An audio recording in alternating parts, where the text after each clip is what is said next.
Greetings, fellow investigators, and welcome back to our video podcast, Into the Darkness, where my friends and I play the Call of Cthulhu role-playing game. I'm your host, Tom Rayleigh. The campaign is Horror on the Orient Express. It's available from Chaosium. I'm the keeper of arcane lore, and this is episode 45. Our recap will be given by Stuart Lively as his character, Theodore Thursby III.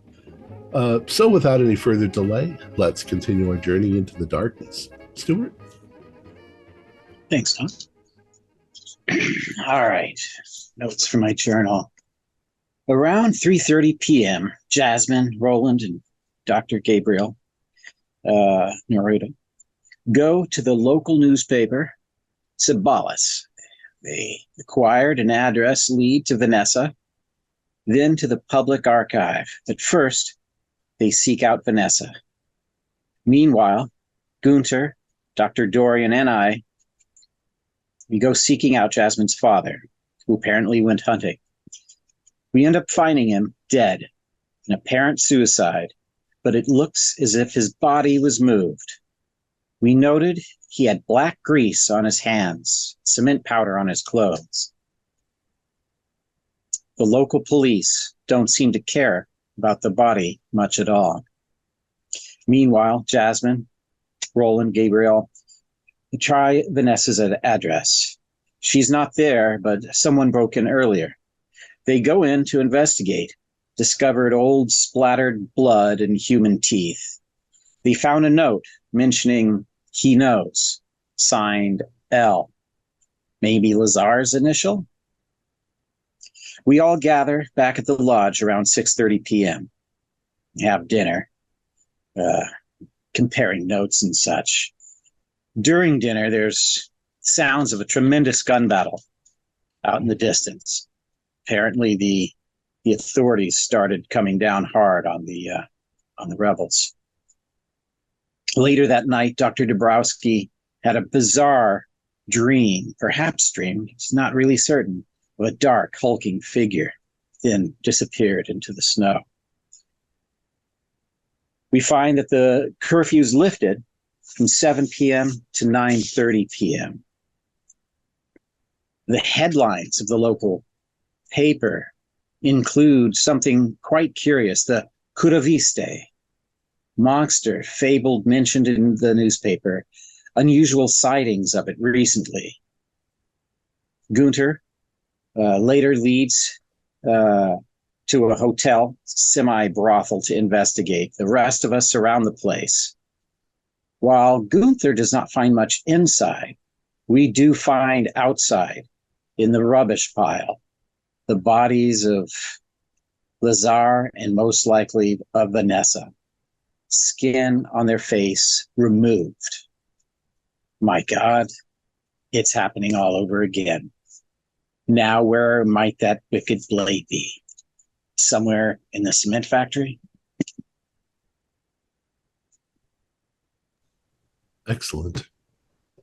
Yes, I think we are pretty confident that the second corpse is the journalist because it's missing teeth. Yeah, that we found in our house. Yeah, and I don't think we need to go get the teeth to make sure it fits. I think that's a safe estimate. You know, was it Dorian's expertise was heavy machinery that led us to believe that the knife might be caught in a screen in the cement factory? Like he chucked it into like the dead archaeologist threw the knife in to hope that it'd get crushed, but it would really get just trapped somewhere. Yeah. Dorian, the man of a vast array of interesting knowledge and expertise. Talent. Pick locks, operate heavy machines, give you some therapy while doing an archaeological dig. Now, you know that the cement factory is open, during the workday, but at night they just close it up. Yeah. Yeah, not much to steal in the cement factory, as it turns out. Right. Minimal security, mostly maybe to keep vandals from going in there, but why would they? Hmm. So what's your next move? What would you guys like to do?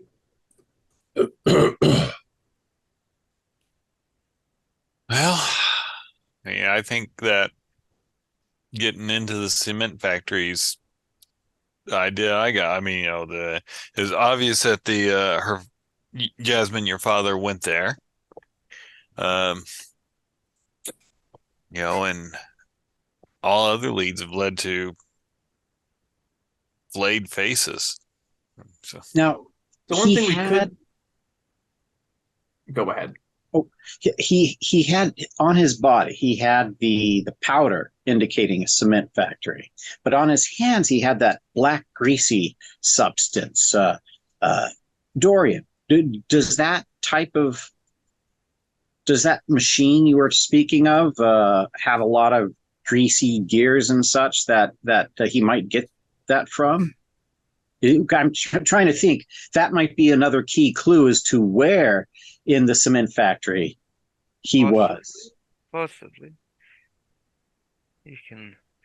Any kind of large, heavy machinery would have some Yeah. kind of lubrication. It might indicate something about how he climbed up into the apparatus to try to put the blade at a Yeah. Exactly. promising location. A lot of equipment uses grease, but would your hands be there? So being his hands were caked with it or had significant amounts on it would indicate that it would be sort of something where his hands would be, manipulating. Yes. It'll be hard to pinpoint because, as stated, a lot of heavy machinery, people will get grease on it. It'll be difficult. Now, one thing we could do, because we have to wait until it's kind of dark, because the curfew's been extended. Thankfully, Till 9:30 so we have p.m. time to go after the factory closed up. But we could try to interview or speak with the man who mentioned seeing the creature on the rooftops. Oh yeah. Oh yeah, the newspaper article. Mm-hmm. Yeah, he was named we- somewhat derisively, I think. Might have difficulty finding. Dragon Alexi or something? Alexic, yeah. Well, all he really does is confirm what I saw. A very large figure with, you said, horns? Yes. How does this all tie in, though? No, Well, it's indeed. almost, it's reminiscent of the I don't know, the engine keepers, let's say, the coal shovelers of Mimi. Oh, yeah. Those shadowy personages with the Actually, wings. you've got one little mix up. The person in the newspaper was Vinko Cervenka. Oh, yeah. The comment at the end was, we suspect that this is more likely to be another of Dragon Alexic's strange artworks than a mythical monster. I think that the artist would be easier to find. Yeah, I wonder what inspires his strange artwork. Well, yeah, I think Dr. Neruda's right. We can't go breaking into a concrete cement factory in the middle of the day, and we could maybe see if this artist has seen what seems to be torturing poor Dorian.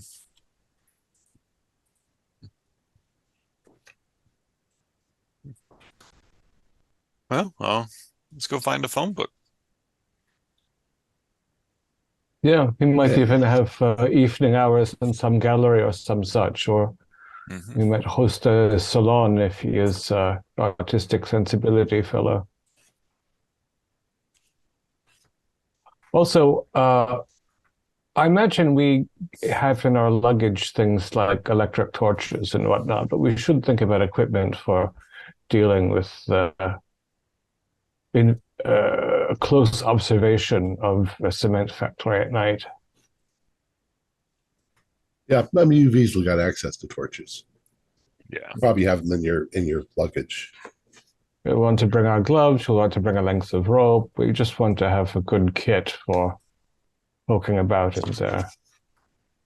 Maybe means of defending ourselves if the night watchman is not sleeping in his cubby room.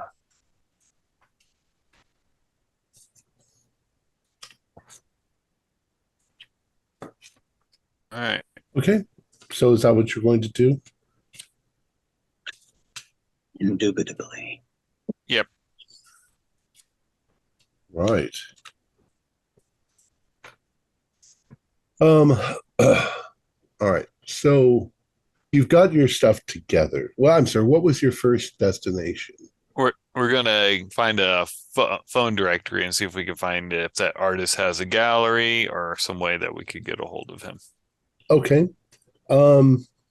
Yes, it only takes you a few minutes. Dragon Alexic,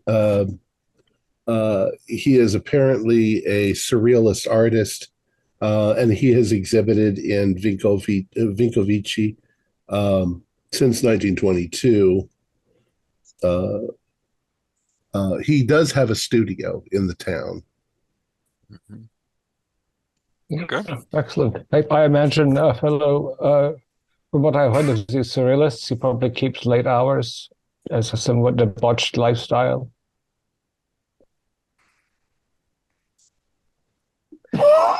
Excuse me.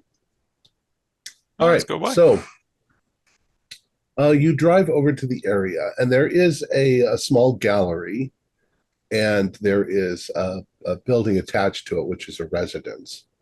That's the address that you got from the phone listing. However, it looks like it's all closed. The house is dark. Yeah. The house is dark. Chimney still.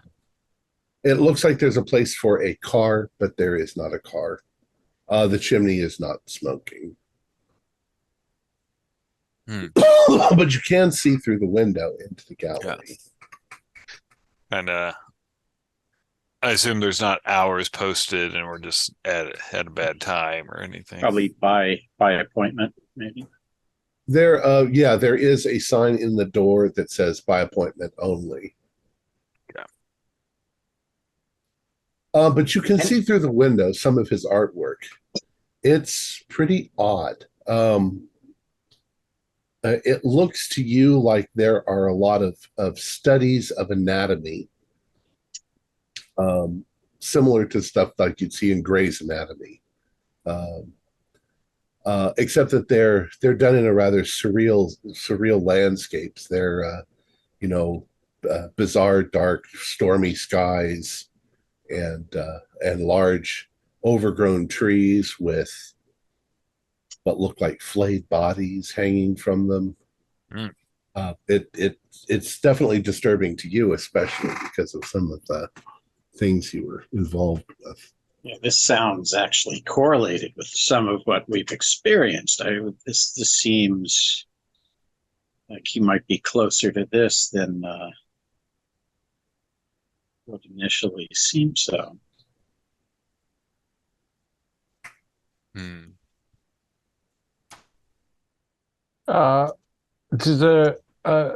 this might be Dabrowski's more your specialty. Are the subjects anatomically correct, or are they distorted? They seem both. There's some of them are stretched way out of proportion, similar to like Dolly's work. Limbs are stretched out and so forth. Some of them have almost an exultant look, like they're looking up into the heavens while their bodies are being tormented and stretched. Is the muscles and ligaments, that's pretty well, like, this guy's obviously seen it for real to paint so accurately. Well, or he's just got a really good imagination. Artists usually know their anatomy pretty well. Yeah. If I would have to guess who was connected with the gentleman who tried to kill Jasmina and who skinned those four young people behind the motel. Yeah. I don't know the nature of his art. Again, I always feel like I sound like a crazy conspiracy nut, but it's so often these things, the interest in this particular subject matter doesn't feel coincidental based on incidents we've seen in the town. Agreed. Is there a phone number to call for an appointment? There is. Write it down. You said that there's right next to this is a dwelling, is a home, right? Yeah, that's what the phone book shows you as his residence. I wonder if we call it. Hear the phone ring up there.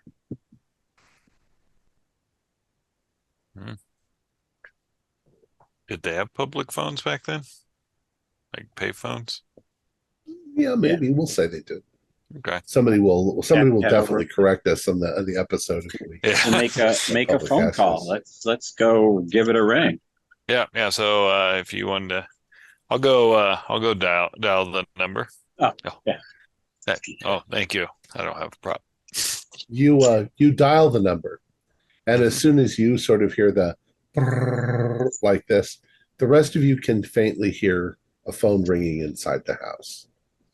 Mm-hmm. And it rings 3 or 4 times, no answer. Okay.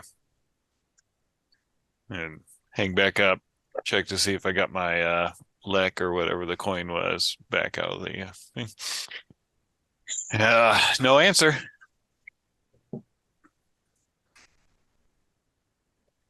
Anyone on the street? Here and there down the street, there's people walking around.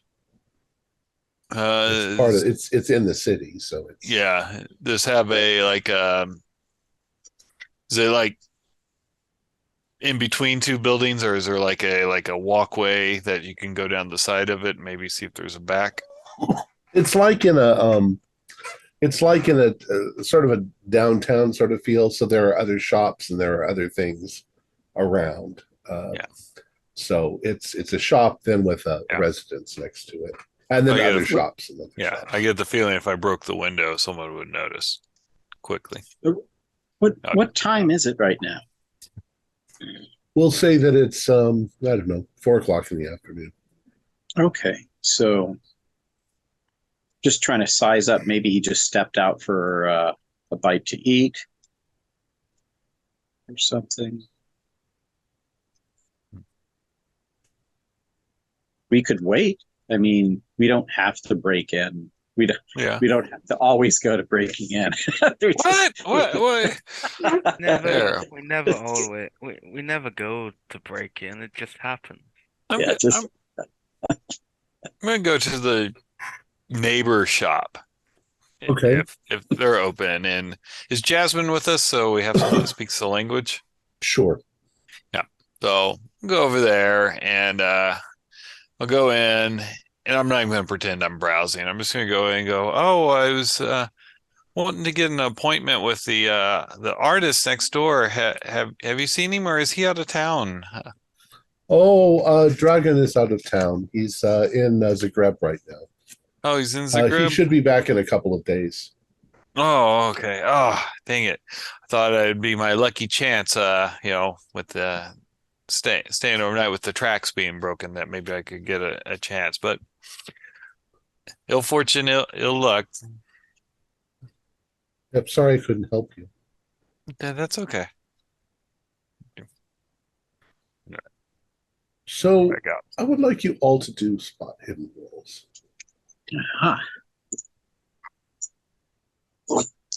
Ooh, 32 is a fail. Hard. He's got his eyes on Jasmine. Yeah. So 35 is a regular success. So And Theodore, regular also. kind of out of the corner of your eye, there are other people walking about. A little ways down the street, you see a woman and a man come out of a building, and they stand there conversing for a few moments before they begin to walk. Well, maybe this is predicated on, were you in Vanessa's apartment? Do you remember if you were in Vanessa's apartment? No, I believe Uh, Theodore I- went out. It was Yeah. Roland and myself. Okay, so let's, even though you passed, we'll just give it to, let's say, Roland. You notice this woman and man. There were pictures of Vanessa on the mantelpiece. There were pictures of her mother and stuff like that. You're almost dead sure that's Vanessa coming out from that shop. Yeah. And she is with a well-dressed, suited man, rather severe, which maybe that's what Theodore notices. It looks like maybe one of the people that was on the platform trying to get to Yasmina. Mhm. They don't Yes. notice you. We have, as we feared, the faces that were taken are being used by agents of the skinless ones. That is what that face belonged to the murdered journalist. I suspect that person has all their teeth. Is it foolish to try to follow them to see if they have a local lair? I I think it would be foolish for myself to follow. I'm But pretty somebody good. who is more experienced not being seen. I'm pretty good at not being seen. Okay. So you're going to follow them. What are the rest of you going to do then? We'll wait in this cafe so we don't look Okay, out of place, I go suppose. to a cafe. So Gunter, Oh. are you alone? I would like to go with Gunter. Don't want Gunter Okay. to be alone. Oh, okay.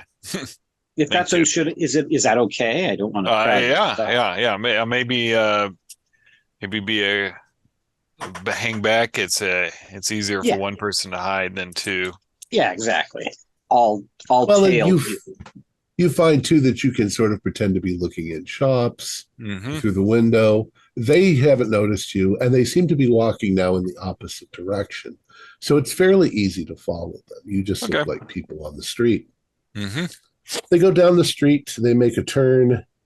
You're sort of following them, and they come to a place that is Hovart Brothers butcher shop. Ugh. And they both go into the butcher shop, and after a few minutes, they don't come out again. Hobart Brothers Butchers. They're in the butcher shop way longer than somebody would be in the butcher shop, unless they have some business Mm-hmm. in.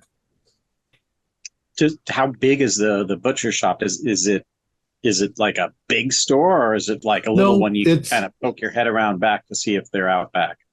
It's like a little butcher shop like they used to have. There's Yeah, a bit of a like room, smaller. there's a counter. Yeah, got it. So not massive. Okay. Lots of raw red meat. Mm-hmm. Oh yeah, nothing competing.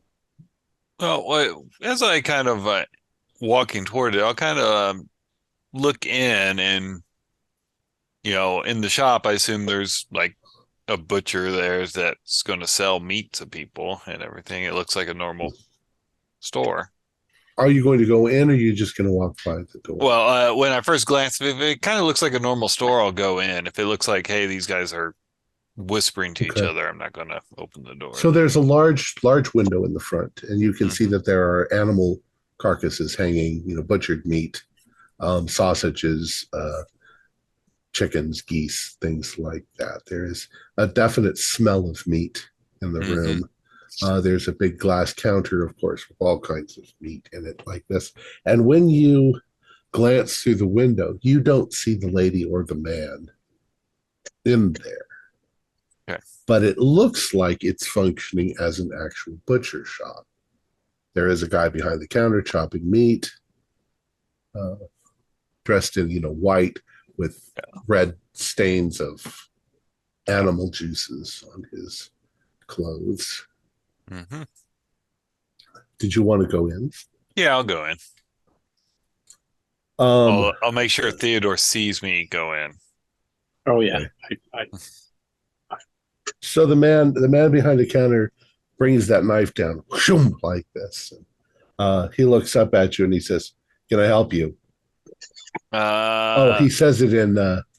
He's going to be saying it in Serbo-Croatian. Yeah. So you can tell that's what he means, though, when he. Yeah.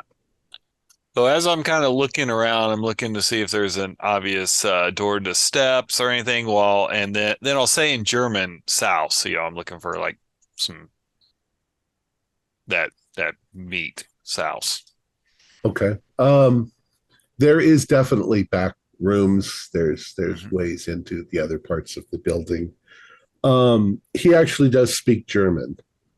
Oh. So when you say that, he says, "Well, I don't have any of that in stock right now. I do have flavored sausage, Kulen, which is." I'll just say that he mentions that it's like one of their specialties. Okay. It's got all kinds of interesting secret ingredients in it. Oh, secret ingredients, like stuff I couldn't get in Germany. Huh? I totally understand. I'm quite interested. How do you eat it? Is it cooked or do you on a sandwich? He begins to explain all that to you. Do a psychology roll. Okay. I actually got decent psychology. Not that good. Okay. Well, yeah. Well, then I'll tell you that he smiles like a shark, and he gives you a really creepy feeling, Okay. And he doesn't seem he seems like he's feigning being friendly, but he's definitely a hostile, secretive individual. Oh. Well, I'll tell him I'll take some. I've got a date with this journalist Vanessa tonight, and see what his reaction is. Well, he gives you the eyebrows, like you suddenly come under extreme scrutiny. You sure you want to proceed? Yeah, I'm standing there. I've got my eye on the door. Vanessa, he says. Yeah. And she writes for the paper. You've read her articles? He grabs the butcher knife, or the cleaver. Yeah. And with a smile on his face, he begins to move towards coming around the counter to where you are. I start coughing and go, "Oh, I don't want to cough on your meat," and I don't even try and hide that I'm booking it. Okay. Out the door you go, and he opens the door up behind you, and he steps right out into the front of the shop with that cleaver in his hand, looking at you. Where is Theodore? I'm like a half block away across the street, just sort of looking. I'm keeping an eye on the door, but I'm not right outside I'm like across the street reading a paper, having a smoke. And Gunter, are you running towards Theodore? Yeah. Okay. I know my specialty. That is. The guy stands there for a second, glaring at you. Go ahead. I'm sorry, Theodore. If Gunter just runs past me, I'll stay there. But if Gunter's running towards me, communicating to me, then I'll book with him. Are you? I mean, You giving him the look like, let's get the fuck out of here. yeah, I give a look like, oh. Okay, all right. So if that's pretty obvious, then I'll book too. So if You you don't see glance Gunner back, run often. as you glance back, he's standing there in a kind of defensive sort of stance in front of the butcher shop, and then very quickly he runs back into the building like he is going to alert someone. By then, you guys are gone down the street. Okay, so so they are our adversaries. We need. I think that's their hideout. Yeah, well, but they're alerted now, so They knew we were here already, but so yeah, we need to communicate. So this. you guys are going to run back to the cafe where everybody else is at. Yeah, because the others were in the cafe. Mm-hmm. All right, so you guys all get back together again, and Gunter and Theodore are both panting.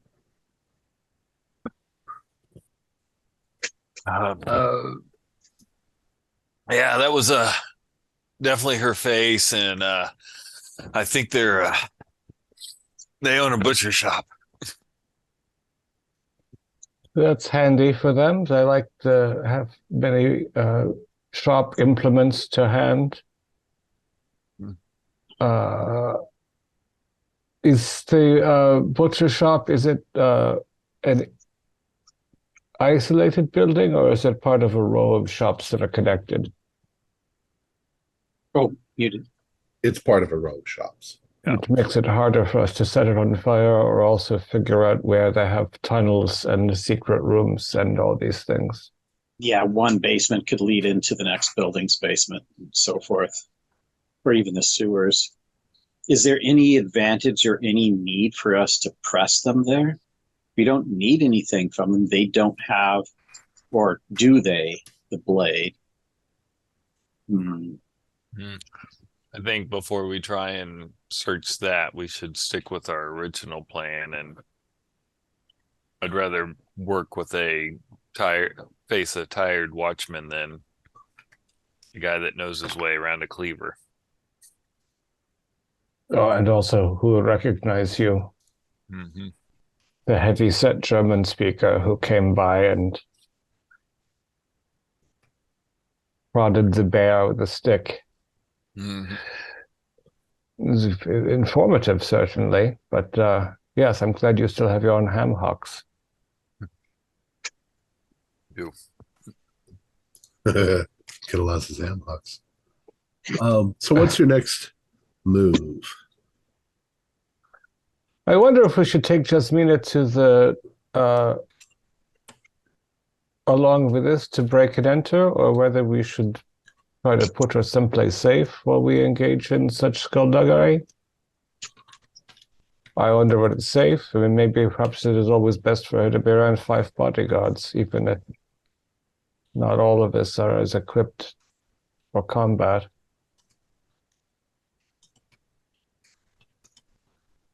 It's a pity she's not a local girl with information about the Horvat family and things like this. It might be useful to know how deep the reach of the skinless ones is in this town. Huh.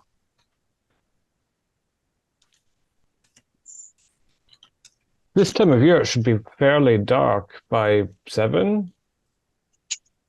Yeah, it's getting there.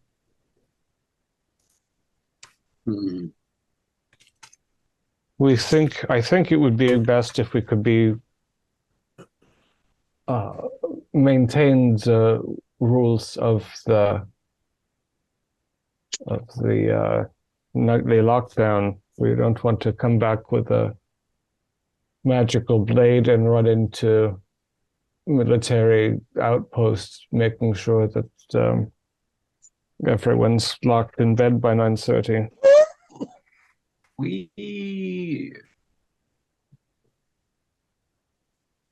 I mean, once we have the knife, I don't know how much longer we can stay here. Yeah, we need to find out Right? how. If like we've been thwarting these people for the last couple of days across multiple countries. So they might not know us personally, but if they've identified that whoever's interrupting them are now all here, they could be calling for reinforcements from elsewhere. Perhaps one thing we could do, I don't speak the language, but we could have Jasmina leave an anonymous tip with the military saying that we spotted some of these communists in this butcher shop.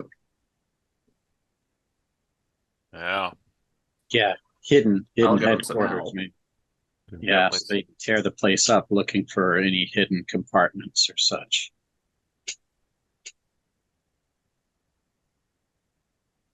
We did not alert the authorities about destruction of Vanessa's home. That's correct?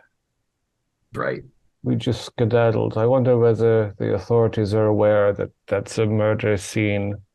And as it was the case, it's going to be difficult though to say that it's going to be a murder because they're going to see somebody who's Vanessa. Yeah. Yeah. Well, I wonder about the sequence of events in this regard. If they know that the left-wing journalist Vanessa is dead, or suspect that she is, then they might not believe that she's hiding in a secret room in the butcher shop. But we don't say who necessarily is hiding the butcher shop. We just say... Yeah, a little note. I think that the communists hiding in Horvath's. Mm-hmm. I saw a woman that I recognized. She was under suspicion. I don't know. Yeah, and as far as you know, there is still 4 of the rebels on the loose. Yeah. So I say we do that. I like that. And if they find dead human bodies being skinned back there, they're gonna mop up whoever the hell was in there. Well, the worst that happens is they go in there and they just delay in a bit. All governments have bureaucratic red tape. Yeah.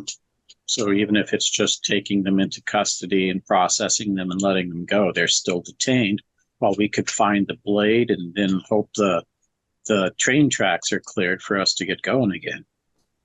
We need to get accurate word as to when the train can depart. Because if it's still 3 or 4 days and we get the knife today, it means we're going to have to really lay low for... I don't see why we have a greater urgency once we have the blade.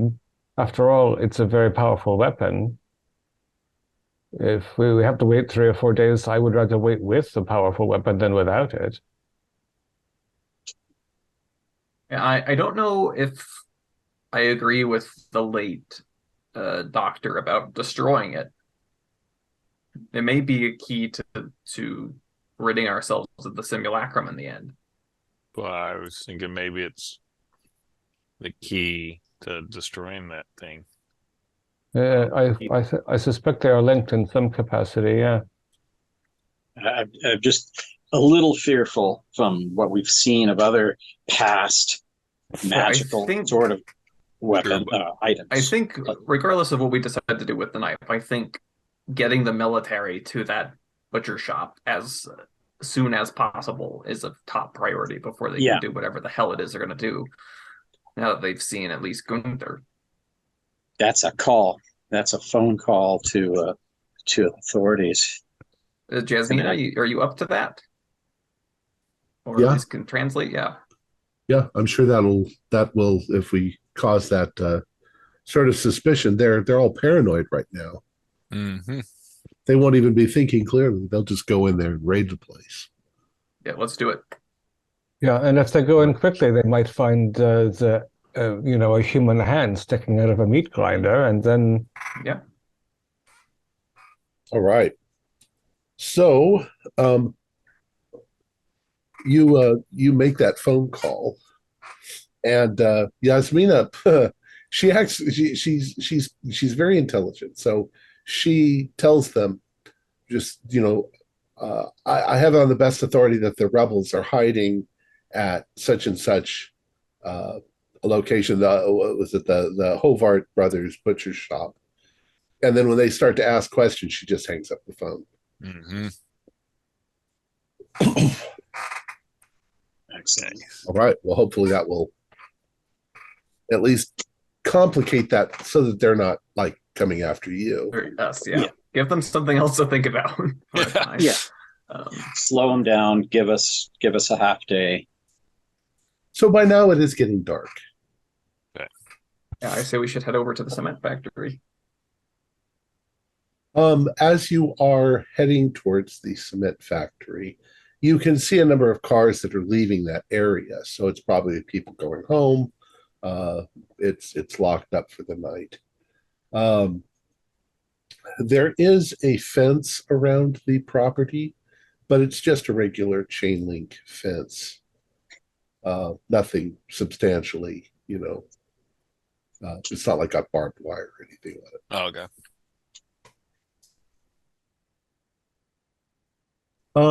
It's got forest on one side, and it's basically one very large building. You can see a place where they would load rock into a what would you call it, like a hopper that would then feed it to a conveyor belt that would go up and drop it in the crusher.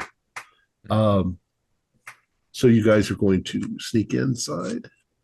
Yeah, maybe preferably from the side that's the forested side, so it's not easy to see us Exactly. penetrating the fence. Okay, without too much difficulty, you can get into the building. There are a number of large machines inside. You're not quite sure what each of them does. You sort of guess. There is also the building itself is not completely enclosed. There is a large opening up high on one side where the rocks and stuff comes in on the conveyor belt and stuff like that. You guys can do. Who has the highest operate machinery? Tori. That's Mandabrowski. Yes. Heavy. Operate heavy machine. Yeah. I have a whole 1%, so Yeah, me too. Ooh, coincidental. That Let's go Dabrowski, with my 40%. 40%. As long as you got 35% or more. Which I don't even know why I have that much enough for it. It's because I'm It's pretty easy for you to figure out how you turn the power on, how you would start the machines if you needed to start them. However, you're not starting up the machines. But you do see that there is grease on the machines. There is, of course, a fairly decent amount of powder, cement powder on the floor. It's part of the air when this thing is going. Do a spot hidden for me. You can all do the spot hidden. Oh, yeah, come on. Oh, yeah. 82. I am probably too busy constantly looking over my shoulder. Wow. 58, just a success. Oh, 3. Well, I can't beat that. No, Beats my 12. So as Theodore, you are standing in the middle of this area, and you are kind of kicking away the cement dust on the floor. You do notice a place where there is a large stain, and you're pretty sure it's a few days old. It's brown, but it's probably blood. Aha! And the fact that it was kind of covered up by the dust, it looks like it could be a grease stain, but you're pretty sure it's a... Doctors, this. Yasmina. A little delicacy, perhaps. Jasmine is pretty tough. She knows her father's been murdered. She looks at it and says, yeah, you can sort of see something. Maybe the way it's splattering, I would almost say gunshot. And it looks like a lot, I'm guessing, because head wounds, that's a ton of blood. It doesn't look like enough for a head wound, but the head wound on the body might have been something done to cover up the. There might not have been a lot of blood because he was already long dead. Oh. Okay.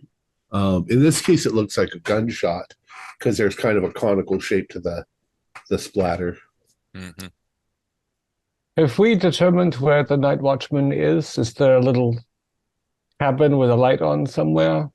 You don't see any night watchmen. All right.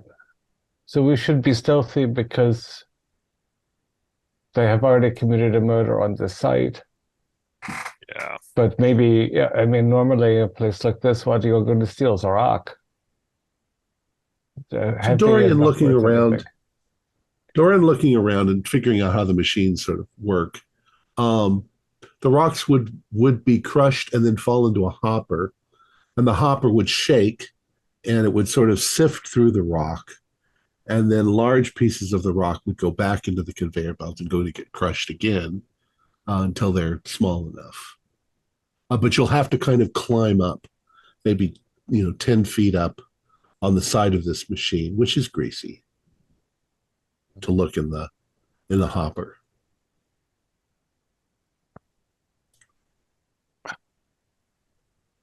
Any volunteers? Well, I'm little. I mean, I'm size 55. So if somebody wants to, I'm size 45, so You there you reach the go. rungs. We These can lower machines, of you course, in. have things to climb on all over them. I'm so. a tiny yeah. man. all right. Well, I guess you'll be the easiest to catch if you slip, Yes. and you also know what So- you're looking at up there. Yeah. Is there any rope or anything we can like sort of secure so it could help stabilize him? Well, there's no rope, but this large machinery needs maintenance, so it's got kind of built-in ladders and things all Okay. over it. Yeah, that should be So you fine. can You'll be climb up. fine. They're all Yeah. metal. Yeah. Yeah, you got rungs. And what's the worst that can happen? fall So damage? yeah, you could fall in and get crushed. Everybody could take little bits of Dorian home with them. Mm. We could piece you back together again. Don't worry. And I love that question right. in the Call of Cthulhu game. What's the worst? What good person? All right, so you climb up. You can see that there is gravel and stuff trapped in the hopper, but you'd almost have to climb into it in order to get stuff out of the way in case it's just lying on the bottom under the gravel. So up Dorian goes. Do you climb in? Looks perfectly safe. Of course it looks perfectly safe. I'm just gonna check around, just make sure. Okay. Look You can in basically check properly. around in the gravel that's near you, but you Yeah. can't get to the other side of the hopper unless you climb inside. Is there like noticeable power cables going into the machinery? Can we Oh, like yeah. make sure that they're turned off, like the power's off, so you'd have to turn the power on and turn it on before it accidentally came on? Yes, it seems obvious that that's the case. There are large Okay. things. Okay. on the So I wall just that want to are make all sure off. that there's a secondary off that's also off. Learned our Yes, lesson from I the become clock tower. Dorian Pebbles as I am about to climb in. All right. Because I will Good, climb in. good luck. Something All right, to keep an so eye on the Dorian. switches. Now. Paranoia. So Dorian, you climb in. Do a spot hidden for me as you're rustling around in the gravel. Gravel's kind of sharp, and it's dusty. I just a regular success. Okay. You're cleaning it out, and after a couple of minutes, you're kind of convinced. I don't think there's anything in here. Certainly nothing that doesn't look like gravel. The rest of you are looking up towards where Dorian is, I assume. Do a spot hidden. 59 is a regular success. 08. 95. Still just a hard, but So those of you who passed, you hear a rather alarming metallic clang, as if something is landing on a piece of metal somewhere. Dr. Neruda, you got 8, did you say? I did. Gunter got the 8. Gunter, you look up at the hole where the stuff comes into the building, and there is something shadowy that has just leaped up onto the edge of that hole, and it looks like what Dorian described being outside of his window. You get a chance for just a moment to see it, and it does a kind of, frog leap into the room and lands on the ground in front of you guys. Yep. The thing, how I could describe it, where is he? It's shockingly bizarre. It looks like a boar's head with not horns, but big tusks coming out the side of its mouth. But its head, that's what its head is. Its body seems to be that of a gorilla with huge, hairy black muscles. Its legs seem to be like goat legs, with little hooves on the end of it. And the damn thing is wearing a cape like a superhero. And when it lands, it snarls and it is going to immediately attack. So who's going to attack? Dorian's fortunately safe up there on the thing. It's going to attack Thursby. Yeah, because I didn't see it, so it totally surprised me. When it hit the ground, it made a big clunk. Yeah. So you turn and you see this thing with its huge gorilla hands lunging towards. What do you do? I try to draw, but obviously not fast enough. Well, you can try to dodge then if you want. Sure. Oh, yeah. Here we go. Look at this. Where's my dodge? Oh, cool. It's been worked up a little bit. Come on, please be helpful. Be good. Oh.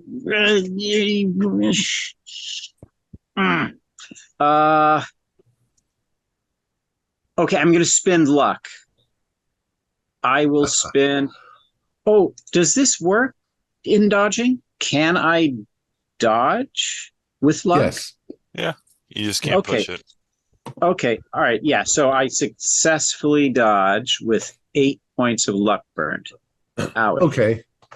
As it leaps forward, its big, massive hand sort of hits you on the shoulder, but the result is it pushes you out of the way as it lands. It's then going to try and spin and get. Actually, it's going to stick with you, so it's going to continue to attack you, but everybody else can go now. Are there shovels or picks or anything about? Yeah, we'll say there are shovels. Yeah. Like green screen's freaking out. Yeah, I want to grab something and swing at it. Okay. You grab, let's say, a shovel. While it's trying to get Theodore, it's not really paying attention to you. So go ahead and swing and see if you hit him. It's fast, though. 22 is exactly a hard success on Fighting Brawl. Ooh, nice. Okay. So you hit him. Do, what would that be, like a club? We'll say 1d8 plus damage. So just 1d8. Established. I'm a small person. 8. Yes.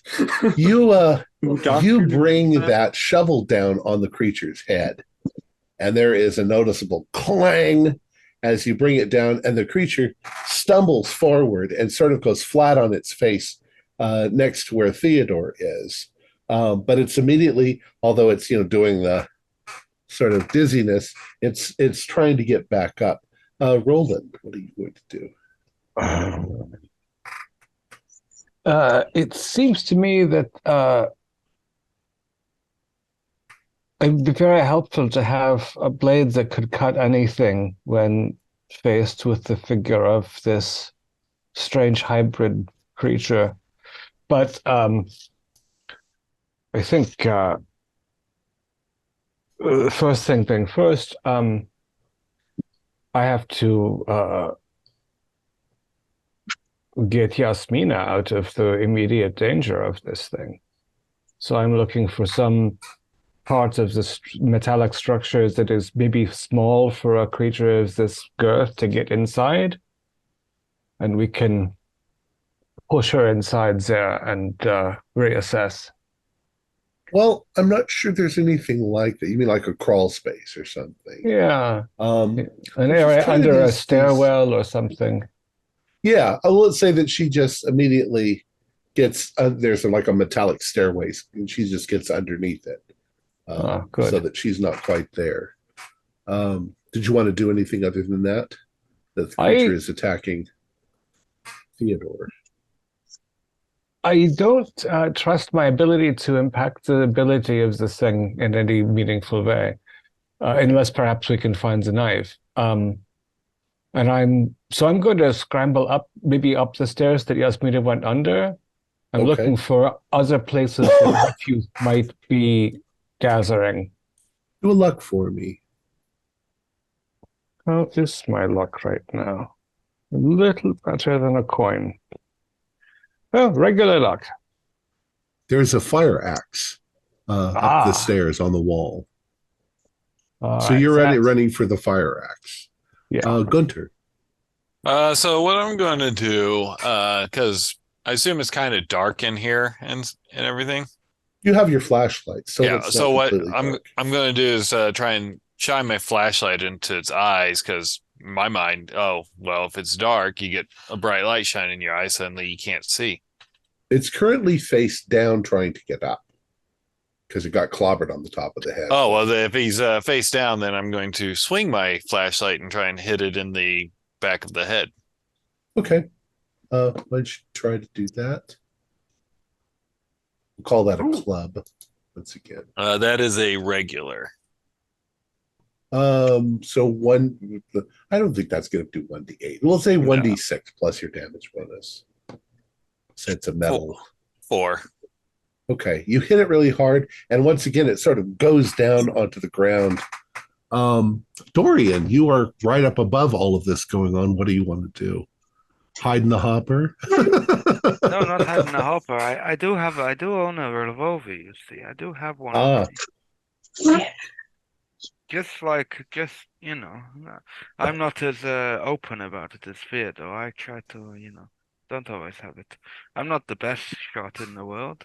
So I'm going to basically get out, but not fully out of it. Maybe try and then see and aim and then shoot, I guess. Okay. You're going to aim and shoot. I'm going to let you go ahead and do attempt it with a bonus because you're kind of right there. I have the high ground. You have the high ground. Coup de Vader. Thank God for the bonus. Thank no God for the bonus, because that's even worse. You fire, your bullet hits the cement nearby. Theodore kind of looks up at you because it's kind of hitting the cement in between him and the monster. Would a 98 or 99 hit me? You didn't roll a 99, did you? No. I rolled an 80. So you're yeah, it's not a fumble. So Theodore, you're kind of on the ground, but you're rolling back onto your feet. If I can, I'm just backing up, and if I can get a shot at it, I will. But if it's right on and attacking me again, then I'll take the attack, whichever. It's right next to you, and it's still face down, trying to get back up again. Well, I'll just put the gun right in its side and discharge it as I try to back up. Okay, go ahead and just fire. Would I get a bonus, being I'm essentially just putting it right in its side and pulling the trigger? I'll say that you're going to hit it unless you roll a 99 or 100. In which case, it's just going to sort of accidentally backhand your gun.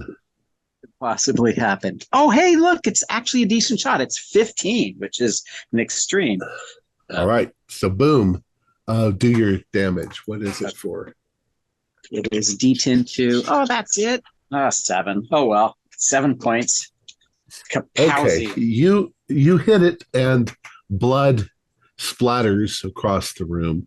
The creature has this very strange, odd, animal-like, scream.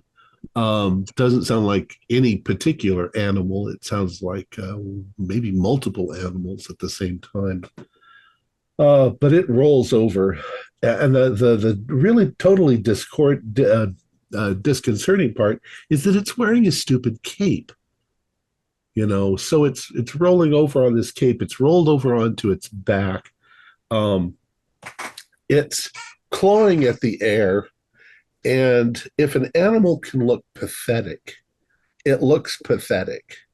But it's injured and it can't get up. What are you going to do? You could any one of you could coup de grace it pretty easily. Okay, so I continue backing up and don't wait. Yeah, surrender. Jasmina, can you talk to it?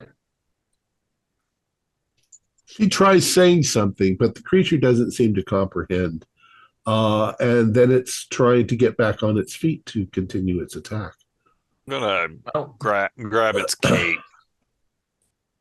Just put it off balance. Yeah, yank. Yeah, you can easily do that. And Dr. Naruto, you're going to hit it with the shovel again? Yeah. Okay. Go ahead, hit it with the shovel. Or attempt. 50 is not good. Okay. You bang around, but you don't actually do it any damage. But Gunter, you do pull it off. As it's trying to get up, you pull it off its balance, and it falls back over again. It seems kind of clumsy. Mm-hmm. I get a chance, I'll curb stomp him, just stomp on his head. Okay. Well, yeah, I mean, so it's not responding to Jasmine. No. Yeah. And it seems to be injured and in pain, but it also seems determined to attack you. All right, I'll just put another round into it if possible. Okay. I think Gunter was going to try to stomp it. We'll say that Gunter stomps it, and you fire into it. And it stops moving. And it's just laying there bleeding out on the floor. In the hell? We gotta move. Is the cape the only article of clothing it's wearing? That's correct. Yeah. Okay, so like no pockets or anything to search. I searched the cape for pockets or anything. But... Okay, so you're looking closely at this thing as you're doing it. Just to say.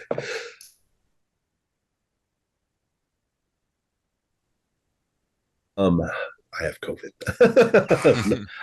So you start looking this thing over. The cape looks like it's kind of crude, but it's definitely sewn. So somebody made it, and it's tied just like you tie a cape. But you begin to notice that this thing definitely seems like it's composed of multiple animals. Only you can't find seams. There's no place where the goat legs attach to the gorilla torso that aren't just perfect. Like there's no scar, there's no stitching. Like it's almost as if it grew that way, maybe. But it's definitely a gorilla's torso, and definitely a boar's head, and definitely goat legs. I mean, you look like you could maybe even identify that it's an alpine goat or a lowland gorilla. I'll make a sanity check real quick. Yeah, you can make sanity checks. Yeah, that's 24 right. is good. Yeah. Oh no. This thing Yeah, I failed. This thing bothers me. This thing really bothers me. Yeah, you can just 74. take 1 or 2 points of sanity One loss. or two. I 52. already had a breakdown over this thing at night, so I'm okay. There's definitely places where the one animal connects to the other, but the work, if this is some sort of creation by somebody, is flawless. And these animals shouldn't work together. You know what I mean? Yeah. It's like somebody was just being creative or imaginative, but if there is surgery, it's flawless. Jeez. I wonder if this is from the butcher shop. This is kind of where Theodore shot it. Does it still have body heat, like it was alive and actually producing warmth? Yes, it was alive and it's still warm, and it's taken the damage that you would expect if you shot an animal or clobbered one over the head with a shovel. Does the cape have like a has whoever sewn it left like a little a name or anything? Nothing. Gucci, Louis Vuitton. Is it a lined cape, like a cape you would wear to protect you from the cold, or is it very decorative seeming? It's mostly just a piece of red cloth that's been hemmed around the edges. Maybe if you undo it and take it down, it's actually a rectangle. Maybe it's a tablecloth? Like it grabbed the cloth and tied it around itself. Yeah, for some bizarre, disconcerting reason. Like a child. But it's definitely the thing that Dorian thinks that he saw on the window. And it makes me wonder whether this artist, this dragon, is a more skilled doctor. In a way, this is a surrealist piece, no? The juxtaposition and as of the article disparate said, things. it's reminiscent of his art. Maybe I've been reading too much fantasy. I just hate to imagine that this was that artist like a Mr. Hyde. Yeah, I feel terrible. We had to kill it. It attacked us, and it would have, who knows what damage it would have done to us if left unchecked. But the strength of those arms, it could tear one in half. We had no choice. However, 3 shots have been fired, so the militia will be here very shortly, and we need to find the blade. Yeah. Any progress, Dorian? Is there anything? You don't find any blade. No, there was nothing up there. And nothing around where the blood stain was? Nothing. No, nothing. And also, the cement factories pretty far away from town, right? It's not embedded in town. It's like a mile outside of town. Yeah, so there would have to be, granted, you would hear a couple shots, but to really get a direction, an accurate direction for the fire, that would be a pretty long shot to There's ID. also hunting. Yeah, that's going on. So people hear gunshots all the time. Unless there was a patrol not far away, I think we're fine. I think we should. Didn't seem likely. Yeah, we should still operate like they're on their way because that's the most conservative response. So I'm going to start looking around around the machineries and stuff because Dorian says it's not up in the hopper. So I don't know, is there trash cans that people will be like, oh, hey, this thing didn't break down. It's not going to break down. So I just throw it into this trash can that gets hauled away or. Maybe there are things like that, but you don't see any evidence of the knife. Okay. So I assume that there are different screens that sort the material until it reaches the fully pulverized. Is there a conveyor belt in as part of this? I'm wondering if there is a bin of extra material that is at a different stage than the hopper where things are thrown initially. Yes, you would find all sorts of things like that. But I would say that after a thorough search, maybe of an hour, you don't find anything. There's just rock. There is a I also think manager's that if you office. there is a manager's office, yeah. I wonder if it's in the manager's desk and he knows it's something, but not what it is. Doesn't hurt to look. All right. The manager's office is not locked. You go inside, there's filing cabinets and paperwork and stuff like that. Exactly what you'd expect from a cement factory. But you don't find any knife hidden in anything. Yeah. They probably don't even need a safe or anything. They bring the payday money on the payday and so at this point you have pretty much convinced yourself that the knife is not here. And yet nor did you find any like gravel that had an unusual quality to it or anything, as if it were crushed. And yet he was murdered here and taken off to the forest to disguise the fact. So maybe, I mean, so I guess he was intercepted. He came here with the knife, but then was killed. So they have it already, you think? That's what So I'm thinking. why did now. this Whoever creature killed him come? has the knife? That's an interesting question.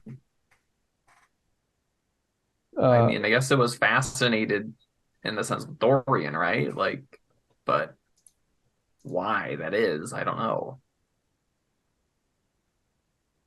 Yeah, because up until then, we weren't making a tremendous amount of noise to attract anything. It would have almost had to been not far away already.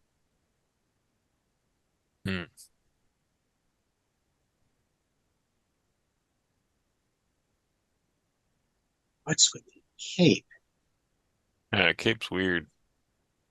It's almost as though it was had been raised as a child. Yeah. Yeah, like childlike. And I did that when I was a child. I would tie capes on me and run around and pretend I was crushing the French. Yeah, we do a profession.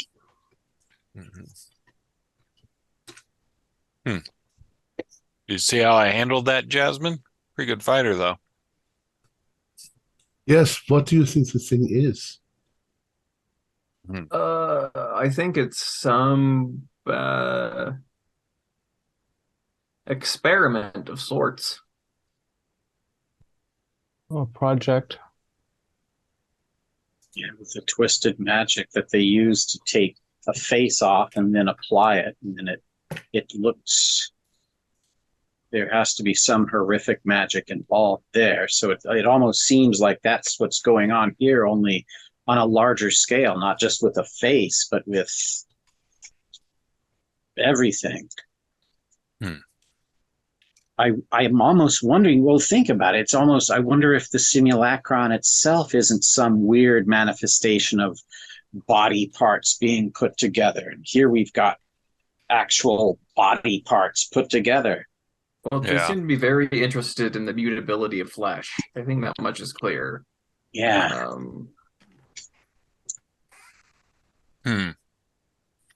Well, I mean, what are we going to do with it? Are we just going to leave it here? Do you think... So... Okay. Here's a weird thought. Say it comes in here, the wound to the anthropologist. If it was self-inflicted, what if this thing took him out to the woods and took the shiny weird thing that he had, the knife? Maybe he has a home somewhere and the knife is there. Yeah. Because I mean, if the cultists have the knife, we brought the military down on that butcher shop, so maybe they responded to our tip off. So, and a creature like this might live in the woods, and the woods, the hunting area is not that far from where Dorian saw the creature at night. Thursby, do you think you could try to track it? I mean, it hopped up through there, but must have come from somewhere. Yeah, goat tracks in the dirt or something. I can track on the ground, but on pavement or obviously through flying, I can't really track that. This thing could fly, you said, or it leaped? It leapt. No, it leapt. It leapt up like an animal onto the ledge and then down into the room. So it had a lot of leg strength. Yeah. Like what type we're talking like 20 feet sort of leaping? Yeah. Yeah, okay. I could try tracking it, like I would have to. And it has goat feet, so it would leave goat footprints. Interesting tracks. It's a shame we don't have a dog. I think the thing probably has a very unusual aroma, given its hybrid nature. So I'll give it a whirl. Yeah. It's dark. We have to make it back before the curfew, ideally. Remind me the name of the doctor that Boric argued about, the fellow who thought that Boric was excessively superstitious. Is that Todorovic? That's Dr. Bellanzada. Bellan, not Boron, Bellan. Yeah, Dr. Bellan, yeah. Yeah, a surgeon, a skilled surgeon. Perhaps he is capable of a feat of this nature. I don't know. I didn't see any seams. Yeah, we're there. We're still there, right? Yeah. Okay. You still got to decide kind of what to do with the body. Yeah, I'm going to take my flashlight, go back to the creature, and just really look, like pry open the fur, like, is there any seam at all, or is this just smooth? You definitely can see where gorilla ends and goat begins, or boar ends, but there is no scar. It's almost as if the two different things had grown together, like they were somehow fused together. So this is just, And it has, like, obviously has a mouth, it eats, so it has a digestive system. So it's, I mean, everything about it seems like it's a grown entity. I mean, I feel terrible. I mean, perhaps we'll follow these footprints and it will lead us back to the artist's house. We can. Yeah, let's put it on the conveyor and just run it through the cement machine. That'll get rid of the body.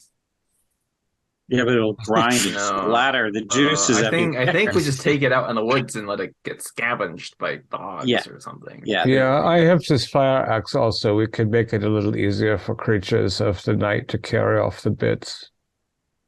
Honestly, I think it would be easier to make that separation if it was in the woods and I didn't see what I was swinging at. Yeah. So we're in agreement. We'll take this back out to the woods. Backtrack out of here. Chop it into pieces. I would like you then to do a spot hidden as you are chopping it into pieces. Oh, jeez. D8 is a regular success, barely. Regular for me also. Just those who are hacking it up? Well, yeah, as long as you're standing over the body looking. All right. So now, in addition to what you already have seen, somewhat spectacularly, when you cut into it, you realize that even the internal structure, the bones, the blood vessels, and everything are perfectly stitched together without stitches. The aorta, the leg, femur, artery perfectly merges with the goat femur artery. You can tell the two differences, but they seem to have been perfectly merged with one another. This is the greatest surgery that without any kind of seams or scars. Imagine if you could harness this power, you could create a force. You could steal an opera singer's voice. Oh, yeah. Spider kittens. Yeah, the ability to join flesh to flesh seamlessly, somewhat as Minoru said earlier, is in play. And also, it seems a bizarre sense of experimentation, sort of childlike. Not just the animal is childlike, but the whim of attaching these creatures together in unlikely patterns. Where'd they get a gorilla body? I mean, somebody has to know someone that's a zoo. Yeah. Is there a zoo in Zagreb? There's not. Well, Again, I'm sure. I keep going back to that artist. Yeah. Yeah. I mean, but first, when we were looking through the window, because he had a bunch of surreal paintings, did he have anything that was pretty similar to this? No. Okay. And this is all really dark, so I don't think tracking it would even be a possibility at this time. Is there anything obvious that I could tell when we were traversing from the cement factory across the whatever parking lot area to the fence to the forest? Was there anything noticeable at all? Not really, on that journey? No.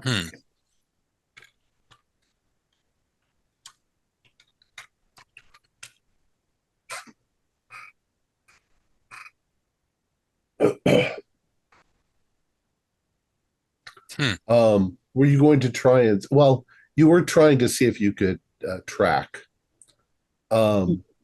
Unfortunately, the ground is a little cold, so it's not making very good impressions. You can see that the thing came from the woods. Okay. And actually, giving yourself a kind of a bearing, looking at this, you get the weird feeling that this thing was tracking you. It was looking for where you were, perhaps so that it could attack. I'm wondering if it found where we parked next to the woods before we went into the woods to go through the woods to the fence to the cement factory. I wonder when it became interested in us, but something does come to mind. I mean, you brought up Dr. Bellanzada. I mean, that he's a man who, I mean, he's devoted his life to helping veterans of the war. So, I mean, if he has an overlap of interest, I mean, the restoration of lost limbs, for instance. Another theme we have seen in our travels so far. Yeah, if you can attach... And if he's going to practice such radical surgeries, why start on people? But does this suggest that he took a dislike to us and sent the creature after us? Or do we think perhaps the creature followed Dr. Morridge here and he was the one that smashed his head? No, we think it's a gunshot from the blood. It's a gunshot wound. No, it was a human. So, well, perhaps, okay. Here's something interesting. His friend's staying with him. He starts becoming paranoid, and he says he sees a strange animal about. Dr. Bellanzada doesn't want anything led back to him, and so he eliminates his friend Well, And then he explains, "Oh, he left in a huff because I called him superstitious, but Yes, I haven't seen him." He went hunting with my gun in the woods, and I leave him with my Right. gun in the woods It after I was shoot his. him with my It gun. was his gun. He uses his little creature that's apparently good at tracking. God knows how, but it is. And he meets him in the cement factory where he's trying to dispose of a magical knife. Dr. Valenzaga doesn't give a shit about that. Although he might. Shoots and kills him. He might have the knife. It might be beneficial to his work in some way. So I think we need to go find Valenzaga. well, he's probably at the hospital. The hospital, or yeah. I mean, he said he was working quite often. Perhaps we bring him a piece of his, I don't know, work as leverage. Or just If we were to bring along the gorilla hand, we wouldn't have to show it to him unless it seemed necessary, but it's certainly good evidence that something is afoot. A hand. The hand is afoot. Yeah. The monkey's paw, huh? Something monkey-handed. So it's taking you a little while to dispose of the body parts. Are you heading back? What are you going to do? Is it curfew time? It's getting Curfew's close. 9. Yeah. We should head back. Because just in case the military did hear this and sent out a patrol, we don't want to. Well, I mean, if we don't have anything we want to do, we wouldn't want to be caught out anyway for any reason. Yep. Yeah. So. All right. Yeah. So you head back into town. You head back to your hotel where you're staying, and go back up to your rooms. Probably discuss this a little bit more. Is there anything else you want to do this evening? I can't think of anything. Okay. Oh, so is there any word at the front desk of the progress on the track repair? They're not sure. Maybe day after tomorrow. There is also news in the newspaper that a headquarters for the rebels was raided, and a number of bizarre, horrible things were found. They don't say exactly what, but they do mention that it was the butcher's shop. I think Mr. Horvat will not bother you anymore, Gunter. Good. It's a good thing you didn't buy any of that sausage, though. Yeah, I think I have a suspicion what his secret ingredient was. Yeah, there might even be some leftover gorilla in it, as far as we can tell at this point. We had a horrible man like that in Germany a few years ago. Oh, yeah. That monster Grossman. Yeah.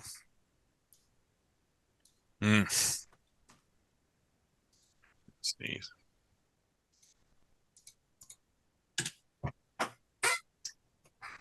All right. So the evening passes without much difficulty. You guys find your sleep disturbed just because it's really freaky. Yeah. The aches and pains you are feeling from the simulacrum are still there, and perhaps they're getting a little bit worse as you're progressing. But I'd like you all to do once again. Are you taking any precautions? definitely locking my doors, locking my windows, sleeping with the simulacrum pieces close to me. I'll keep my 45 right by me. Yeah, given there might be another wild gorilla on the loose, definitely locking windows, locking doors. Okay. January, so it's cold anyway. So in the middle of the night, I'd like you all to do, we'll just call it a constitution roll. Ooh, 21. 4 is an extreme. Regular. 86 is not a success. 75 is not successful either. Those of you who succeed, there's a couple times during the middle of the night that you are awakened and you are convinced that there is something outside your window trying to get in.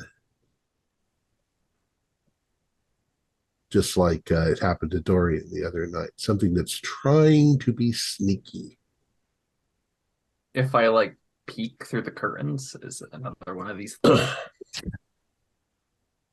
When you peek through the curtains, Dr. Neruda, what you see is it looks like a large cat, maybe not a domesticated cat, but maybe some sort of not quite a big cat, maybe a jaguar or a puma or something like that, except that it very distinctly has a chimpanzee head. And when it sees you, it tries to hit up against the window itself to get into your room, and it startles you. You can do a sanity roll. 34, rolling hot. Okay. It startles you. You step back, but the others who passed also, you hear the noise, like there's something out on the balcony. You don't think it's at your window, but it's maybe at Dr. Neruda's window. Yeah, I'll get closer to my window and peer out. Try to see. You see it. It's another weird conglomeration of animals that seems to be trying to get into Dr. Neruda's room. It doesn't seem to be able to break. It doesn't have enough body mass to break the glass, but it does definitely have sharp teeth and claws. How do you want to act or react? Let's start with Dr. Neruda. I'm kind of at an impasse because I don't want to open up the window because I don't want it to come in and kill me. But at the same time, if we don't deal with this now, I have a feeling we're going to have to deal with it later. But I don't know. I'm just at the window, just staring at it, just keeping its attention, I guess. You're kind of frozen a little bit in terror. The other ones who passed and can see it on the balcony, what do you guys want to do? It's obviously trying to get into Dr. Neruda's room.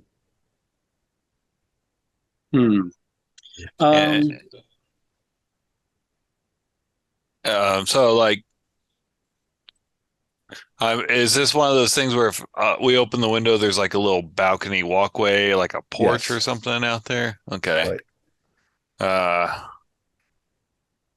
We can try and get a picture of it. Okay. Do you have a camera? Yeah. Go ahead and I don't think you'd need a. Yeah. But do you have a flash? Yeah, you must have a flash. Yeah. One of those big attached things. Yeah. I got pretty good photography skills, so you get a picture like okay. When your camera flashes, the creature is immediately startled. It leaps off of the balcony onto the ground and it runs for the woods. Almost acting like you injured it in some way when you flashed. And when can I kind of go, okay, he's going toward the woods. Does it logically make sense that was kind of the same way where we kind of inferred that other creature came from? And yes. Okay. Interesting. Oh God, I'm so tired. The story in the newspaper of the Cotavista, were those sightings all at nighttime? Yes. Aha. So this might be something there, yeah. Okie dokie. Oh, Yeah, it seems like they don't come out in the daytime. You don't know whether they can't come out in the daytime or whether they know what they look like, so they don't come out in the daytime.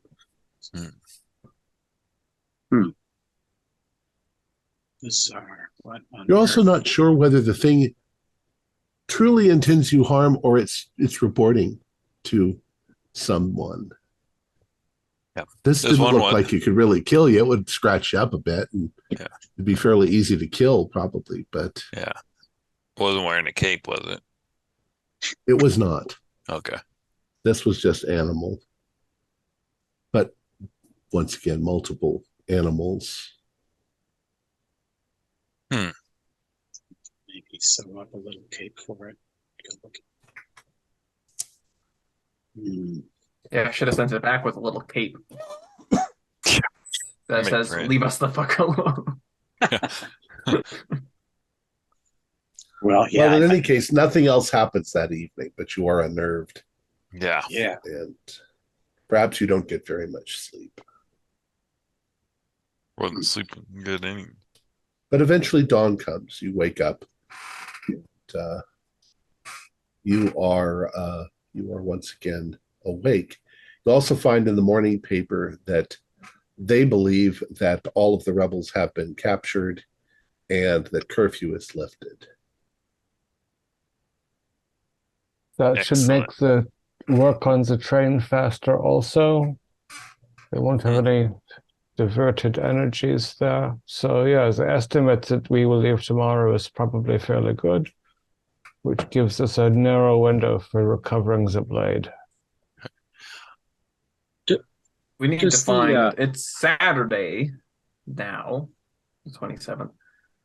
We need to find Bellinzaga. I hope that the military gunned down those cultists in the butcher shop. Yeah. Doesn't say whether they were gunned down or whether they were captured. Yeah. But yeah. But if the newspaper alluded to startling activities, then they're well underground and in chains. Yeah. I'm going to try and develop my picture that I took. Like maybe in the bathroom where it's dark or something. I'm not sure that you would have all of the chemicals and stuff. Okay, yeah, you're probably well, we right. know where we can get all the chemicals. It's true. Vanessa's house.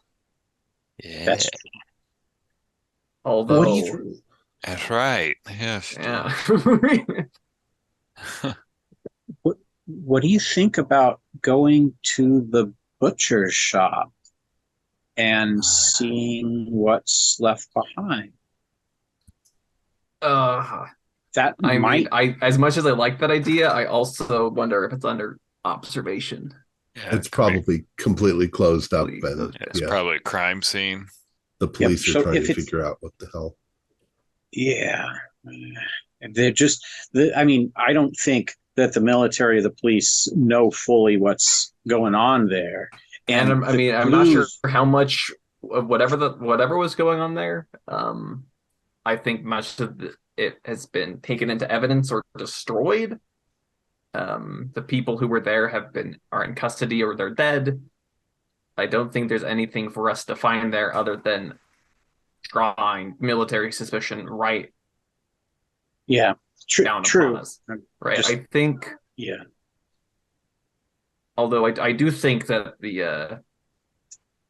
that swift kind of response against them was warranted. I don't know how much more information we would have gotten other than ascertaining if they had the knife, but I don't think they do. I think Bellinzada has it. I think you're right. Is there a map of the region in the lobby that we could just take a look at it? I'd be interested in the woods that we're suspecting these creatures to retreat to during the day. Is there anything unusually marked in the middle of it, or somewhere embedded in it, like an old abandoned, oh, here's John Doe's famous abandoned manor house or something? Unfortunately, the maps are just going to show roads. Okay. And there are a number of roads that go out into the woods, but they might be going to houses or whatever. They don't usually put little pictures of houses or anything on the end of it. So there's not like a landmark, like, oh, here's an ancient burial site for, whatever, for visitors. Okay. This is not a huge tourist area, except for some people who like to go hunting. Okay. So the hunting grounds are kind of put on the map. That's it. I mean, we could tail Bellanzada. We could go by Vanessa's house, see if that's been investigated at all. But you also have Bellanzada's phone number. No, we have had audience with him. You spoke to his niece, was it? We spoke with his niece, but we also went and had like lunch with the guy. We've met him. He said that his schedule was usually he pretty much only sleeps at home and then goes to the hospital and to the research lab to do work. And is the hospital the home of the research lab, or does he have a separate facility? It's his own private research lab out in the woods. Out in the woods. So maybe we call the hospital and ascertain his schedule so we know when he will not be at his research lab in the woods. Okay. You managed to call. I'm sorry, were you going to say something? Yeah, I was going to say, Theodore, does someone have pretty good at like maybe cartography or navigate? Because like we could almost triangulate. We saw this one thing take off from here. We saw it came from the cement factory. Well, those are two lines of bearings that I assume are going to cross somewhere.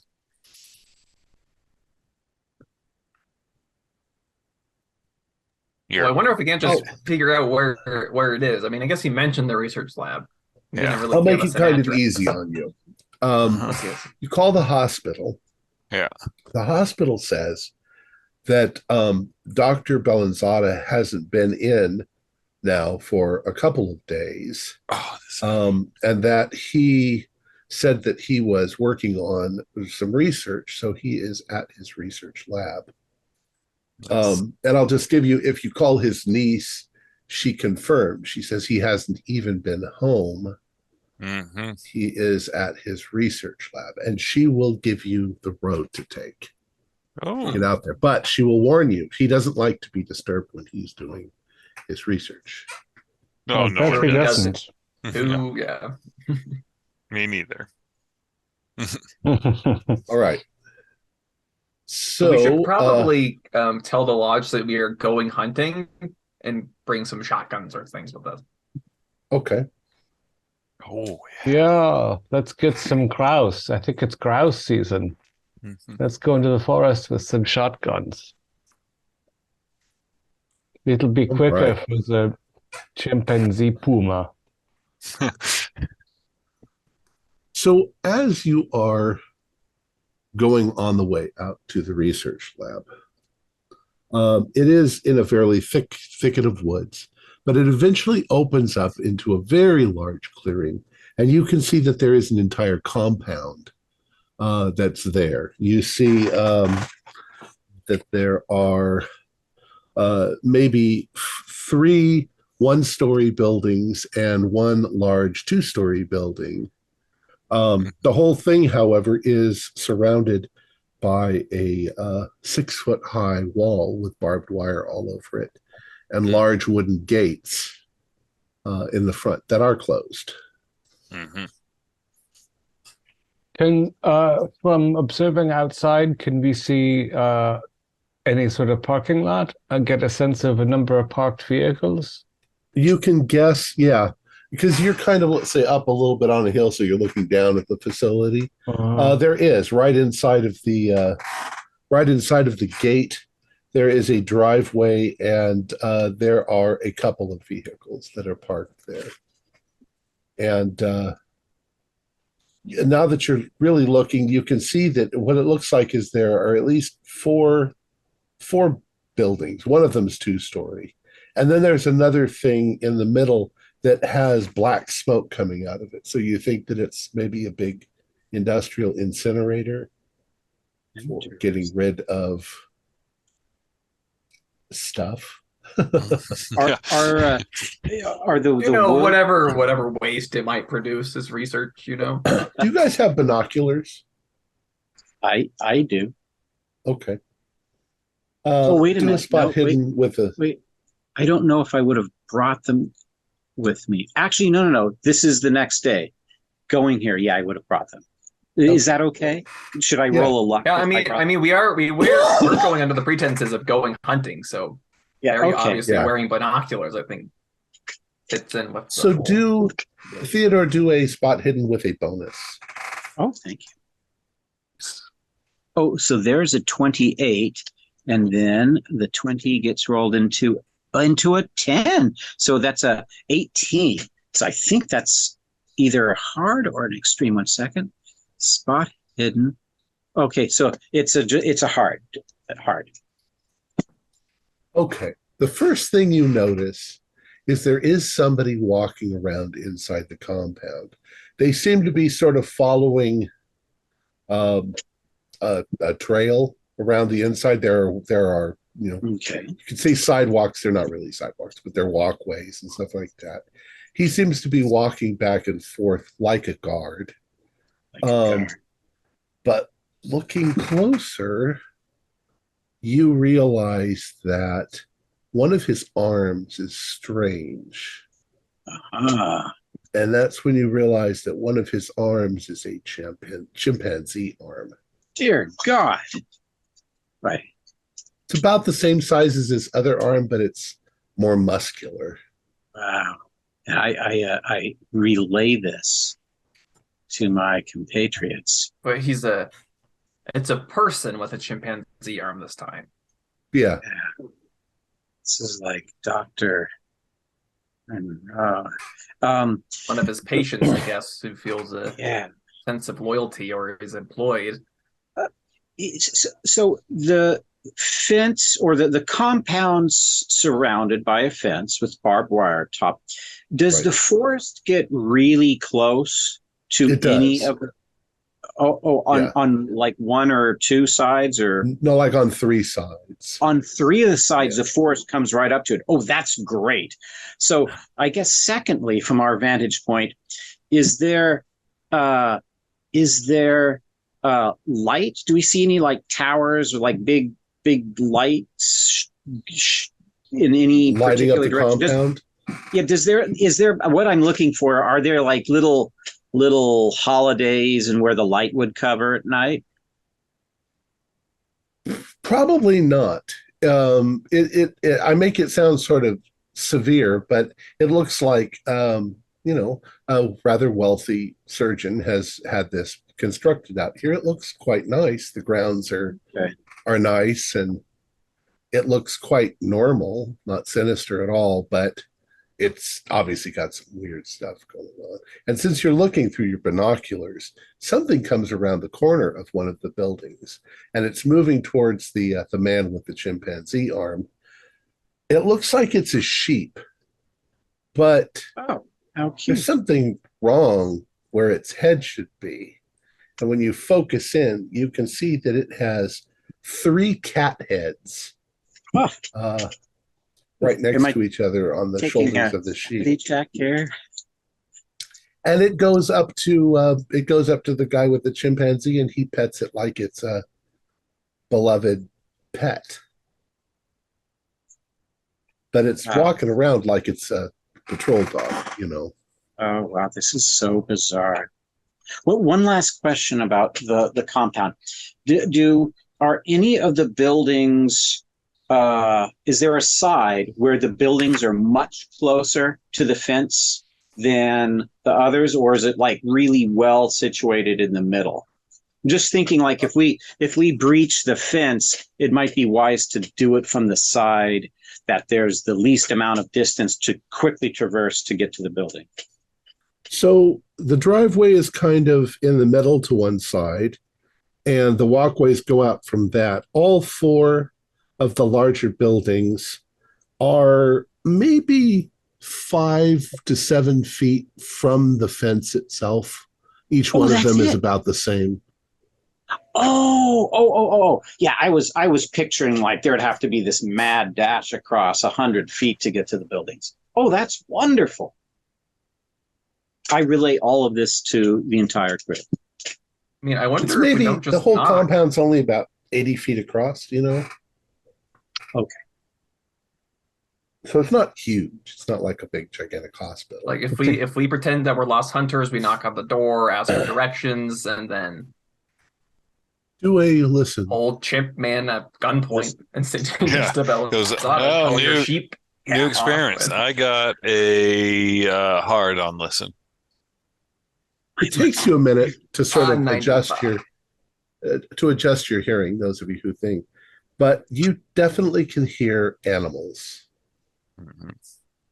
You think you hear the roar of a lion. You think you hear, squawks and screeches, barks. There's definitely, and that's actually coming from the building closest to you, as if it were some sort of, kennel or storage area for animals. Man, here. The cover's good, but in the daytime, it's pretty much everything there is lit up. Yeah, and the good doctor knows us, and everyone else, I assume, is rather shy about their condition. Yeah. Those that have human brains. Do we think now? See, if you put the brain of a chimpanzee on a large-ish cat, then you have a trainable creature. Chimpanzees learn tricks, but boars are intelligent, but I don't know how much you can train them to do things like follow people. Well, we didn't really dissect the boar's brain. Yeah. Do we think there's human tissue inside these other creatures? Maybe. Yeah, I mean, how many of the things, I guess, inside the fence do we think are intelligent and capable of? Well, the thing on the ground, by now you probably see an additional one. There is a pig that has like a sheep's head. These things are wandering around the way dogs would wander around, they're not restrained, they're not being chained, and they're acting around the man as if, they're friendly animals. It might not be the same if somebody tries to break in. Yeah. But they don't really look that dangerous. Dangerous, yeah. I'm like a cat heads on a sheep.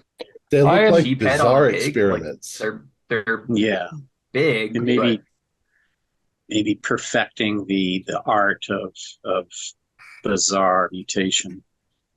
I mean, we don't even know what type of brain. Maybe they have human brains fused in there. Who knows? Yeah. Now the man is acting like a man. Yeah. And does he wear a uniform of any kind? Not really, but he's not badly dressed. Is he visibly kind of armed? Khaki brown. Oh, you don't see any arms. Well, except for his he's arms. got that one arm and the other arm. Yeah.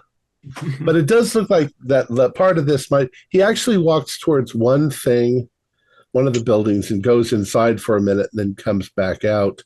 It looks like maybe it's a guardhouse, one of the buildings. So there may be more than one guard. Yeah. See, if they have like some sort of creature that has heightened senses to detect somebody approaching, like a guard dog, that might Our guard spoil our guard sheet. Yeah, Oh, they might. the worst. So, what do you think? Try the main gate. It's a variation on a wolf in sheep's clothing. I mean, what do you mean by? I mean, by one idea is to just knock, like pretending to ask for directions, and then when the man comes to shoo us away, we take him hostage at gunpoint. Tell him to call off his sheep cat, or whatever, and all right, ask for Bellanzada. But I don't know. Let's do it. This is so bizarre. All right. Yeah, they're obviously using some sort of. I feel more weirded out than I feel in danger. But I think we think Bellanzada has that knife, which from the account we read about those medieval knights is a rather dangerous object. Yeah, I think this is where we need to be. So if we ain't got a better idea, I'll go up there and knock. Yep, I'll go with you. Quick question. Yeah. Do you want to go overtime and continue this? Or do you want to pick up next week at this point? If we do that, then it's very likely we'll do part of the episode as this, and then part of it will start into the Narratio de Tellius Corvus when you're back on the train. Yeah. Well, not to be selfish. I guess how much longer do you think this is going to take? Well, I mean, I hope I'm not really giving anything away, but this is the end of the scenario. So we kind of figured that. Obviously, the weird animals are coming from here. Yeah. So it's going to depend on how quickly you break in or whatever you're going to do. We know how quickly we do stuff. I'll let you think about it because I got to use the restroom. All right. I'll come out and say I'm very, very tired. Yeah, I think you actually said involuntarily how tired you were. Yeah, I did. Yeah. It came out, and I was like, yeah. I think that's a sign. And Josh seems not to be incredibly energetic, and I honestly could have gotten some more sleep. So let's call it. I am. I've been dealing with a few things. Makes me get loads of messages. That, considering the hour it is, I've been getting loads of messages, and it's really offset my mood a little bit. Oh, that sucks.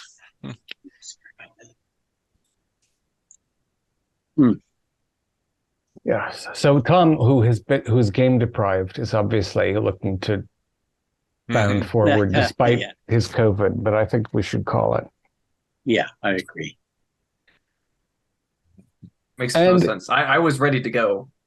Yeah. No, I mean, it is. Go take some sheep cats hostage. It's not a bad cliffhanger point. Yeah, so we can look at that as a positive. It's kind of a good cliffhanger. I'll just have to remember to get my character sheet for the Rome one ready. That's right. Yeah, I've got him done, but I really have no costume at all. I'm not gonna try. I'm just So I think in that regard, splitting the next episode also isn't that big a deal because basically I'm just gonna take off my tie. And I think Josh said we can't play next week. So I'm not here next week. Yeah, next week's very difficult for me too. All right then. That actually. So you guys want to wait then? Yeah. Okay, I'll make it more. I'll be even more excited when we. It will. Yeah. Yeah. We can not feel like we have to hurry through the. Yeah. We can come up with an even more harebrained idea. Oh my God! We are just some visiting hunters. Ignore our shotguns and let us into your compound. Well, no, it's a big wooden thing. They open up the thing and they're like, "Please go away," and then we're like, "Take us to Bellanzaga, call off your sheep cat." We know the jig is up. I will say, given my combat skills, I am prepared to fight a sheep with 3 cats' heads. Just what if they meow at you and give you the eyes? Well, yeah, it's true. Our players included Morgan Llewellyn and David Gassaway, Stuart Lively, Keith Craig, and Josh Harwood, with yours truly as the keeper of arcane lore. We have a Discord server where you can chat with other members, you can set up private games, and you can learn the finer arts of gameplay and game mastering. We provide audio-only versions of our shows free for you to download from Podbean or iTunes. If you'd like to help support our show, please visit our Patreon account. Just $1 or $2 a month helps us a lot. Like, share, and subscribe to our channel, and punch the bell icon for updates on our latest shows. And leave us some comments. We enjoy reading them and answer any questions you might have. This is Tom Rayleigh, together with all the members of our gaming club, inviting you to journey with us once again into the darkness for another adventure into the universe of H.P. Lovecraft and the Call of Cthulhu role-playing game. Until next time, good luck and good gaming.